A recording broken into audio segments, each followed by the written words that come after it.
जय हिंद, वंदे मातरम। साथियों, स्वागत है डेली स्टडी में। आज की इस वीडियो में बिहार पुलिस कांस्टेबल की जो नई वैकेंसी आई है, इसके लिए स्पेशल सेट हम आपको कराने वाले हैं।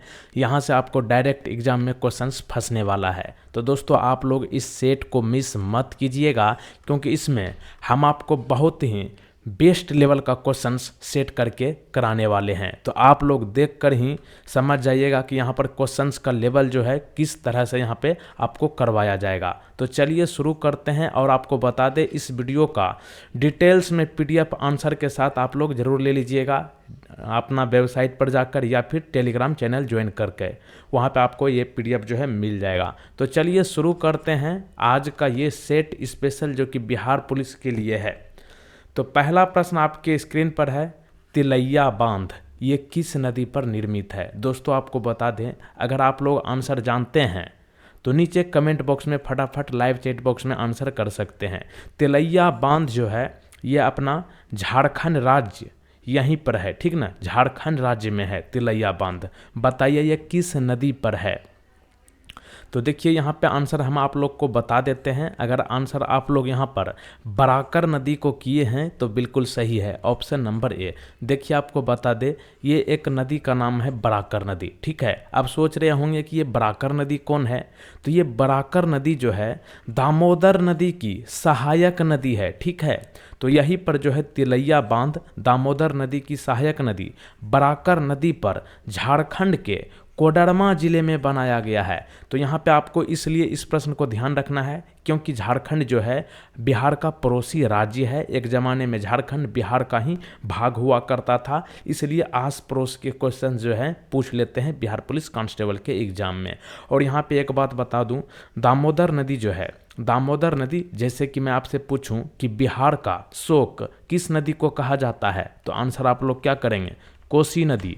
उसी प्रकार पश्चिम बंगाल का शोक किस नदी को कहा जाता है? यही है दामोदर नदी, ठीक है। और दामोदर नदी जो है कहाँ से निकलती है? झारखंड के छोटा नागपुर से। ध्यान कीजिएगा आप लोग, ये सब जो मैं एक्स्ट्रा चीज़ें बता रहा हूँ इसको आप लोग नोट करके चलिएगा।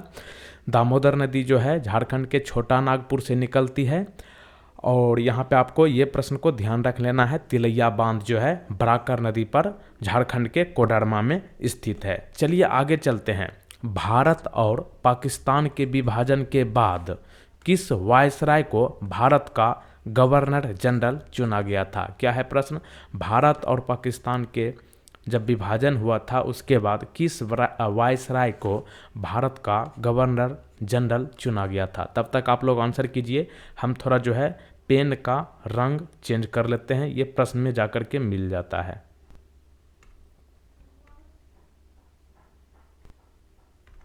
तो उम्मीद करता हूं कि आप लोग ने आंसर कर लिए होंगे। ऑप्शन यहां पर ए सही जवाब है, लॉर्ड माउंटबेटन। तो देखिए, आपको बता दें, लॉर्ड माउंटबेटन जो है भारत और पाकिस्तान के विभाजन के बाद ये भारत का गवर्नर चुना गया था, ठीक है। और ये जो है भारत के अंतिम वायसराय भी थे और स्वतंत्र भारत के पहले गवर्नर जनरल भी थे। तो यहाँ पे एक प्रश्न और बन जाता है कि स्वतंत्र भारत के पहले गवर्नर जनरल कौन थे? तो आंसर होगा आपका लॉर्ड माउंटबेटन, ठीक है। तो यहाँ पे आपको ध्यान रखना है, ये लॉर्ड माउंटबेटन जो है भारत और पाकिस्तान के स्वतंत्र राज्यों के निर्माण की देखरेख की थी। और ये भारत के अंतिम वायसराय और आज़ादी के बाद पहला गवर्नर जनरल थे। तो यहाँ पे आंसर क्या है? Lord Mountbatten. आगे चले, भारत के संविधान का कौन सा अनुच्छेद समान नागरिक संहिता को परिभाषित करता है? देखिए, यहाँ पे ये YouTube पर जो है बेस्ट ये आपको सेट देखने को मिलेगा। क्यों? क्योंकि यहाँ पे आप देखिएगा बहुत सारे क्वेश्चन जो करवाते हैं चैनल पर, तो वहाँ पे क्वेश्चंस पढ़ते हैं और सीधे आंसर बता देते हैं। लेकिन हम वैसा नहीं करेंगे, हम जो है थोड़ा सा एक्स्ट्रा चीज़ें को जानते हुए चलेंगे। तो यहाँ पे प्रश्न है, भारत के संविधान का कौन सा अनुच्छेद समान नागरिक संहिता को परिभाषित करता है? मतलब इंडिया के अंदर जितने भी धर्म के लोग हैं सभी जो है समान नागरिक हैं। तो ये जो है संविधान का अनुच्छेद 44 कहता है। ऑप्शन नंबर ए यहाँ पर सही जवाब है, अनुच्छेद 44। तो देखिए, यहाँ पे एक बात है आपको बता दूं, एक समान नागरिक संहिता क्या है? तो ये एक ऐसा नियम संग्रह है जिसमें विभिन्न धर्मों के लोगों के लिए अलग अलग व्यक्तिगत कानूनों की अनुमति देने के बजाय सभी भारतीयों के लिए विवाह, तलाक, उत्तराधिकारी और गोद लेने जैसे विषयों को नियंत्रित करने वाले कानूनों का एक सामान्य समूह है। तो ध्यान रखिए यहाँ पर समान नागरिक संहिता जो है ये आपका अनुच्छेद 44 में है, ठीक है, संविधान के अनुच्छेद 44। तो ऑप्शन ए यहाँ पर जितने लोग बताए हैं बिल्कुल सही गए हैं। आगे चलें, बिहार में किस स्थान पर गांधी जी का पहला सत्याग्रह हुआ था? दोस्तों आपको बता दें ये सेट को बिल्कुल भी कहीं भी आपको मिस नहीं करना है। यहाँ पे आप क्वेश्चन देख लीजिए किस लेवल का हम आपको करा रहे हैं। यहाँ पर गांधी जी का पहला सत्याग्रह पूछा गया है, बिहार में किस स्थान पर हुआ था? तो चंपारण आंसर कीजिए आप लोग। ऑप्शन ए यहाँ पे जितने लोग बताए चंपारण बिल्कुल सही है। तो देखिए चंपारण सत्याग्रह की शुरुआत जो है सबसे पहले हुई थी, ठीक है, और लेकिन विरोधी राउल लेट एक्ट आंदोलन में पहली बार सत्याग्रह शब्द का इस्तेमाल किया गया था। और महात्मा गांधी से प्रेरित पहले सत्याग्रह आंदोलन जो है किस वर्ष बिहार के चंपारण जिले में हुई थी? वर्ष 1917। तो प्रश्न क्या बन गया? चंपारण सत्याग्रह किस वर्ष हुआ था? 1917 में, ठीक है। आगे चलिए, शुंग वंश की स्थापना किसने की थी? देखिए यहाँ पे आंसर आप लोग बताइए। शुंग वंश की स्थापना की बात यहाँ पर पूछा गया है। हम आपको थोड़ा सा टाइम दे देते हैं। यहाँ पे जो है टाइमर अब हम हटा दिए हैं क्योंकि वहाँ पर जो है बहुत दिक्कत होता था टाइमर में। यहाँ पे आप जो है वीडियो को रोक भी सकते हैं। शुंग वंश की स्थापना की बात किया जाए तो आंसर होगा Pushyamitra Shunga, option number A. तो देखिए पुष्यमित्र शुंग जो है, पुष्यमित्र शुंग ने शुंग वंश की स्थापना की थी, ठीक है। और ये पुष्यमित्र शुंग जो है अंतिम मौर्य सम्राट बृहद्रथ मौर्य के सेनापति थे। तो प्रश्न क्या बन जाता है?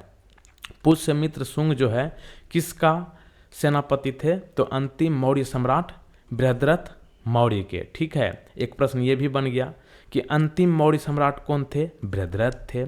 और ये पुष्यमित्र शुंग जो शुंग वंश की स्थापना की थी, इसकी राजधानी कहाँ थी? पाटलिपुत्र, बिहार में।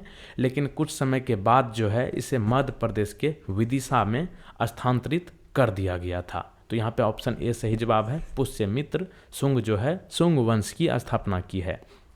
आगे चले, यह है आओ बिहार योजना, ठीक है। आओ बिहार योजना ये किससे संबंधित है? फटाफट बताइए आप लोग। अगर इस प्रश्न का आंसर जानते हैं तो फटाफट नीचे कमेंट बॉक्स में बताइए। आओ बिहार योजना जो है ये आपका नई औद्योगिक इकाई की स्थापना से संबंधित है। तो ऑप्शन नंबर सी यहाँ पर सही जवाब है। नई औद्योगिक इकाई की स्थापना यानी कि नया इंडस्ट्रियल यूनिट स्थापना करने की जो है ये आओ बिहार योजना है, संबंधित उसी से, ठीक है। तो देखिए आओ बिहार योजना का उद्देश्य क्या है? बिहार में नई औद्योगिक इकाई और तकनीकी संस्थानों की स्थापना और निवेश को प्रोत्साहित करना है। और इस योजना के तहत जो है कोई भी व्यक्ति जिसके पास 2 एकड़ या अधिक भूमि का मालिक बताते हैं और उद्योग संस्थानों की स्थापना के लिए अपनी भूमि को बेचना चाहते हैं, यानी कि इंडस्ट्री के लिए जो है अपनी ज़मीन को बेचना चाहते हैं, वे जो है अपने कलेक्टर यानी कि जिला मजिस्ट्रेट के ऑफिस में जाकर के जो है भूमि को सूचीबद्ध करा सकता है। तो ध्यान रखिए आओ बिहार योजना जो है ये नई इंडस्ट्रियल यूनिट की स्थापना करने से संबंधित है। तो ऑप्शन सी यहाँ पर सही जवाब है, नई औद्योगिक इकाई की स्थापना। आगे चले, ओखला पक्षी अभ्यारण्य कहाँ स्थित है? ये है आपका Okhla birds wild life sanctuary, ठीक है। मतलब ओखला बर्ड सेंचुरी जो है ये आपका कहाँ पर है ये पूछा गया है। तो आंसर होगा उत्तर प्रदेश के नोएडा। नोएडा जो है ये दिल्ली से सटा हुआ है लेकिन ये उत्तर प्रदेश का ही एक जगह है। जगह मतलब क्यों बोल रहे हैं? ये जिला का नाम नहीं है नोएडा। नोएडा जो है गौतम बुद्ध नगर जिला में एक शहर है नोएडा, ठीक है। तो गौतम बुद्ध नगर से ज़्यादा ये पॉपुलर है नोएडा क्योंकि ये दिल्ली से सटा हुआ है। वैसे जिला का नाम है गौतम बुद्ध नगर, ठीक है, गौतम बुद्ध नगर। तो यहाँ पर जो है ये ओखला पक्षी अभ्यारण्य किस नदी के ऊपर बना है? तो ध्यान रखिए यमुना नदी के ऊपर बना है, ठीक है। और ये जो है दिल्ली उत्तर प्रदेश राज्य की सीमा पर स्थित है। और 1990 में इसे उत्तर प्रदेश सरकार द्वारा वन्य जीव संरक्षण अधिनियम 1972 के तहत एक पक्षी अभ्यारण्य के रूप में नामित किया है। तो यहाँ पे ओखला पक्षी अभ्यारण्य जो है आपका कहाँ हो जाएगा? नोएडा में, उत्तर प्रदेश। आगे चले, भारत में राष्ट्रीय चिकित्सक दिवस किसके जन्म और पुण्यतिथि को चिन्हित करने के लिए मनाया जाता है? यानी कि राष्ट्रीय चिकित्सक दिवस यानी कि नेशनल डॉक्टर डे किसके बर्थडे से संबंधित है? तो यहाँ पे आंसर होगा ऑप्शन नंबर सी, डॉक्टर बिधान चंद्र रॉय। ठीक है, ऑप्शन नंबर सी। तो देखिए बिधान चंद्र रॉय जो है ये एक प्रख्यात भारतीय चिकित्सक और स्वतंत्रता सेनानी थे। अब यहाँ पे एक प्रश्न ये भी बन जाता है कि नेशनल डॉक्टर डे किस तारीख को मनाया जाता है प्रत्येक साल? 1 जुलाई को। ठीक है, तो डॉक्टर बिधान चंद्र रॉय का जन्म जो है 1 जुलाई 1882 को बिहार में हुआ था, इसीलिए 1 जुलाई को जो है राष्ट्रीय चिकित्सक दिवस मनाया जाता है। और ठीक है, यहाँ पे एक प्रश्न ये भी बन जाता है कि आधुनिक पश्चिम बंगाल के निर्माता किसे कहा जाता है? तो आंसर होगा यही डॉक्टर बिधान चंद्र रॉय जी। तो ऑप्शन यहाँ पे सी सही जवाब है। चलिए अगला प्रश्न की ओर चलते हैं। वर्ष 1916 के प्रसिद्ध लखनऊ समझौते पर किन 2 व्यक्ति के बीच जो है हस्ताक्षर किए गए थे? कौन सा समझौता है? लखनऊ समझौता। तो यहाँ पे प्रश्न एक और बन गया, लखनऊ समझौता जो है किस वर्ष हुआ है? 1916। किसके किसके बीच? बाल गंगाधर तिलक और मोहम्मद अली जिन्ना के बीच। तो ऑप्शन बी यहाँ पर सही जवाब है, बाल गंगाधर तिलक जी और मोहम्मद अली जिन्ना। तो देखिए लखनऊ समझौता जो है वर्ष 1916 के दिसंबर महीने में लखनऊ में आयोजित दोनों दलों के एक संयुक्त सत्र में भारतीय राष्ट्रीय कांग्रेस और मुस्लिम लीग के बीच एक समझौता था और 1916 के लखनऊ समझौते पर बाल गंगाधर तिलक और मोहम्मद अली जिन्ना के बीच हस्ताक्षर किए गए थे। तो ऑप्शन बी यहाँ पर सही जवाब है। चलिए आगे चलते हैं। अगला प्रश्न है, पृथ्वी से लगभग 10 किलोमीटर की ऊंचाई पर बहने वाली तेज पवन को क्या कहते हैं? जैसे कि ये हमारा पृथ्वी है और ठीक पृथ्वी से ऊपर 10 किलोमीटर के करीब एक तेज हवा बहती है। ठीक है ना, पवन मतलब हवा। इस हवा को जो है क्या नाम दिया गया है? पृथ्वी से लगभग 10 किलोमीटर की ऊंचाई पर बहने वाली तेज हवा को क्या कहते हैं? आंसर यहाँ पर होगा जेट धारा। क्या है? जेट धारा। ध्यान रखिए, जेट धारा कहा जाता है। चलिए आगे चलते हैं। उपग्रह, ठीक है, उपग्रह सोलर मैक्स द्वारा किस तारे की निगरानी की जाती है?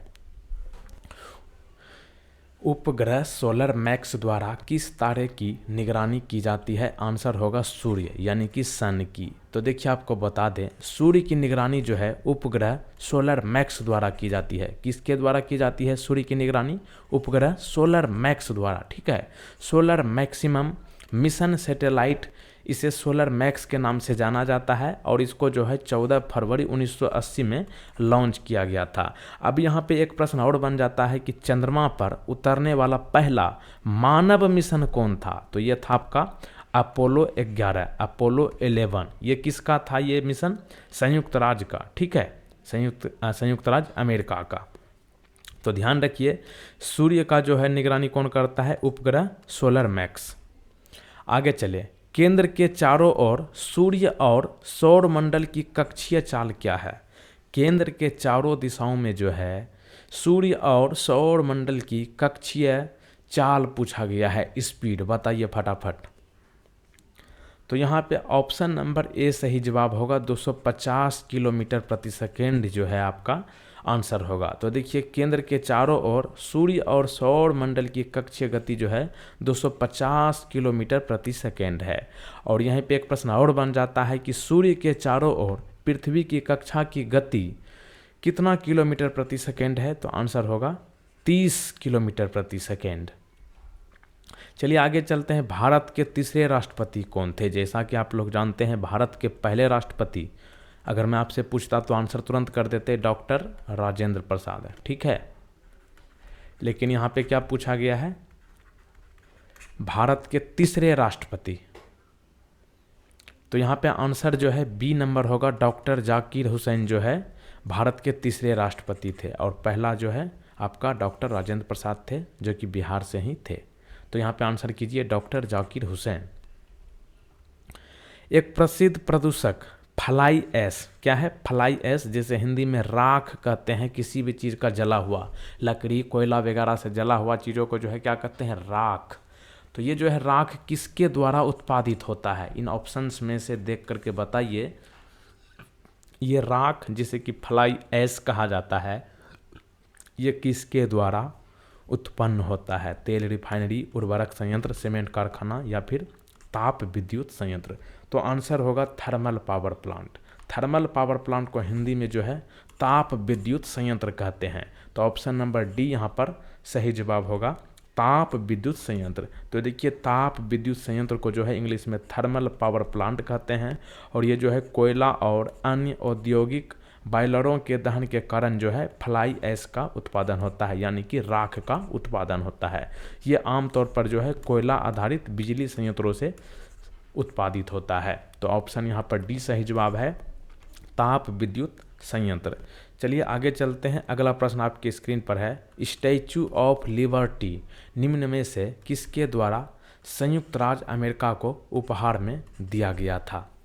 स्टैचू ऑफ लिबर्टी जो है ये किसके द्वारा संयुक्त राज्य अमेरिका यानी कि यूनाइटेड स्टेट अमेरिका को यानी कि यूएसए को दिया गया था स्टैचू ऑफ लिबर्टी? फटाफट बताइए। तो उस देश का नाम है फ्रांस। ऑप्शन नंबर सी यहाँ पर जितने लोग बता रहे हैं बिल्कुल सही जा रहे हैं। तो देखिए आपको बता दें स्टैचू ऑफ लिबर्टी जो है अमेरिकी क्रांति के दौरान फ्रांस और संयुक्त राज्य अमेरिका के दोस्ती के प्रतीक के तौर पर फ्रांसीसी लोगों का एक उपहार था। और स्टैचू ऑफ लिबर्टी जो है ये मूर्ति 1886 में संयुक्त राज्य अमेरिका को दी गई थी। किसके द्वारा? फ्रांस के द्वारा दी गई थी। और स्टैचू ऑफ लिबर्टी जो है संयुक्त राज्य अमेरिका के स्वतंत्रता और लोकतंत्र का प्रतीक है। तो दोस्तों आज जो है थोड़ा कम ही क्वेश्चंस हम आपको करा पाए हैं, इसके लिए हम आपसे माफ़ी चाहते हैं। अगले दिन जो है हम आपको ज़्यादा से ज़्यादा क्वेश्चंस कराएंगे। मिनिमम हम आपको 50 क्वेश्चंस कराएंगे फुल सेट तैयार करके। और यहाँ पे एक ज़रूरी सूचना, बिहार पुलिस कांस्टेबल के लिए स्पेशल जो है अब यहाँ पे इस वेबसाइट को बहुत तरीके से जो है बेस्ट तरीके से अपडेट कर दिया गया है। इस वेबसाइट पर जरूर जाइए www.delhistudy.co.in। इस वेबसाइट पर आपको बिहार पुलिस कांस्टेबल के लिए आपको फुल प्रैक्टिस सेट के साथ साथ आपको यहाँ पर चैप्टर वाइज क्वेश्चंस अभी बहुत ज़्यादा मात्रा में आपको मिलेंगे, क्योंकि अभी हाल ही में जो है इस वेबसाइट पर अपडेट किया गया है चैप्टर वाइज क्वेश्चंस। तो आप लोग ज़रूर लगाइए बिहार पुलिस कांस्टेबल के लिए। और आप लोग PDF डाउनलोड करना चाहते हैं तो वो भी जो है आप इस वेबसाइट पर जाकर देख सकते हैं www.delhistudy.co.in, या फिर टेलीग्राम चैनल ज्वाइन कर लीजिए। लिंक नीचे डिस्क्रिप्शन में दिया गया है, या तो आप इस वेबसाइट पर जरूर जाइए। और आपको बता दें जो लोग चैनल पर पहली बार आए हैं तुरंत चैनल को सब्सक्राइब कर लीजिए, और इस बेल आइकन को क्लिक करने के बाद ध्यान रखिएगा ये ऑल नोटिफिकेशन को क्लिक करके रखना है। और जो है आपको इस वीडियो को लाइक ज़रूर कर लेना है, और अंत में अपने दोस्त के साथ जो है इस वीडियो को शेयर करें, या फिर आप जो है व्हाट्सएप टेलीग्राम ग्रुप में इस वीडियो को शेयर जरूर करें। तो मिलते हैं अगले वीडियो में। जय हिंद, वंदे मातरम।